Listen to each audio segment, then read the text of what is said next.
नमस्कार, मी लतिका। आज मी तुम्हाला कच्च्या केळाची भजी बनवून दाखवणार आहे। त्यासाठी बघा मी ही 3 केळं घेतलेली आहेत। ही कच्ची आहेत आणि ह्यांना काय करायचं, साल काढून घ्यायचे आपल्याला आणि मोठ्या खिसणीने खिसून घ्यायचे। बारक्या खिसणीने खिसायचं नाही, अशा मोठ्या खिसणीने मी खिसून घेणार आहे। खिसून घेतलेले आहेत बघा अशा पद्धतीने, जास्त बारीक खिसलेले नाहीयेत, मोठ्या खिसणीने खिसलेले आहेत। त्याच्यामध्ये टाकायचे एक मीडियम आकाराचा कांदा, जास्त बारीक पण नाही जास्त असा मोठा पण कापलेला नाहीये। त्यात टाकायचे थोडासा ओवा हातावर चोळून घेतलेला आहे। त्यात टाकायचे आपल्याला धने, छोटा अर्धा चमचा असे दरदरे केलेले आहेत। ह्याची रेसिपी पण मी अपलोड केलेली आहे। एकदम थोडंसं हिंग पावडर, त्यात टाकायचे आपल्याला मिरची पावडर, छोटा 1 चमचा टाकलेला आहे। तुमच्या तिखटाप्रमाणात थोडंसं कमी जास्त केले तरी पण चालेल।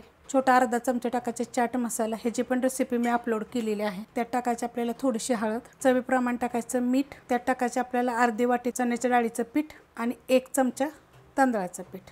आता हे काय करायचं माहिती आहे का, पहिलं चांगलं मिक्स करून घ्यायचं आहे। हाताने चांगलं कालवून घ्यायचं। अशा पद्धतीत बघा मिक्स करून घेतलेलं आहे। ह्याच्यामध्ये थोडं सुद्धा मी पाणी वापरलेलं नाहीये। त्यात टाकायची आपल्याला थोडीशी कोथिंबीर आणि तुम्ही ह्याच्यामध्ये काय टाकू शकता ते तुम्हाला सांगते। थोडंसं लसूण, आलं, हिरवी मिरची अशी कुटून जरी टाकली तरी पण चव अजून छान येईल। आता हे कोथिंबीर टाकल्यानंतर मिक्स करून घेते। कोथिंबीर टाकल्यानंतर बघा चांगलं मिक्स केलेलं आहे। अशा पद्धतीत बघा पीठ होतं। थोडंसं तुमच्या हाताला चिकट लागल, पण आपल्याला ह्याला पातळ करायचं नाही, असंच करायचं आहे। तुम्हाला सांगते, तुम्हाला ह्याच्यामध्ये 1 चमचा कॉर्नफ्लॉवर जरी टाकला तरी पण चालू शकते। तेल बघा मी गरम करत ठेवलेलं आहे आणि चांगलं कडक गरम झालेलं आहे। त्यात असं पण सोडून घ्यायचे। गॅस आहे मीडियम, पटपट पटपट असे सोडून घ्यायचे। छोटे छोटे सोडायचे बरं का, जास्त असे मोठे पण सोडायचे नाहीत। केळांच्या खूप रेसिपी मी अपलोड केलेल्या आहेत। तुम्हाला अजून कोणती जर रेसिपी कच्च्या केळाची जर पाहिजे असेल तर मला जरूर कमेंट करून सांगा। तर आपली कढई आहे थोडीशी छोटी, मी थोडे सोडून घेतलेले आहेत। गॅस आहे मीडियम आणि फ्राय करून घ्यायचा। हा आहे ना मोठ्या बर्नेलचा गॅस आहे। फेस बघा कमी झालेला आहे। आता आपण हलवून घेऊया। मस्त एकदम कुरकुरीत होतात। भज्यांच्या त्या रेसिपी मी अपलोड केलेल्या आहेत वेगवेगळ्या पद्धतीनं, पण तुम्ही कधी कच्च्या केळाची भजी केली आहेत का हे मला कमेंट करून सांगा। आणि तुम्हाला ही रेसिपी कशी वाटली ही पण मला कमेंट करून सांगा।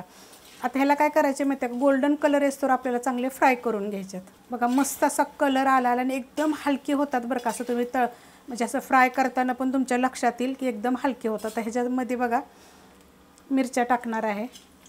गॅस आपला मीडियमच आहे आणि ह्यांनासुद्धा आपण ह्याच्यावर थोडंसं फ्राय करून घेऊया।